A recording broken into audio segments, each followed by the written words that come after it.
Hello everyone, welcome back to our channel ST Brother. So today we are going to teach you how you can convert your normal photo into passport size photo, and also you can change your clothes.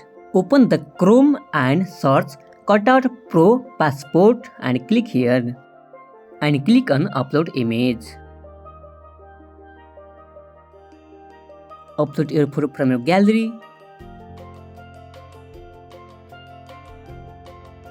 You can change your background color like this. Click on clothes to change your clothes. You will find different types of clothes here.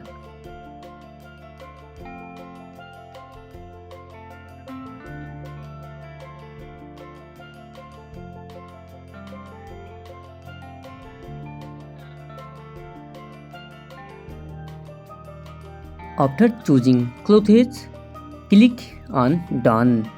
Now click on Download HD. It will automatically download your photo into your gallery. I think it will help you a lot. Thank you so much for watching. Please don't forget to subscribe our channel and like the video.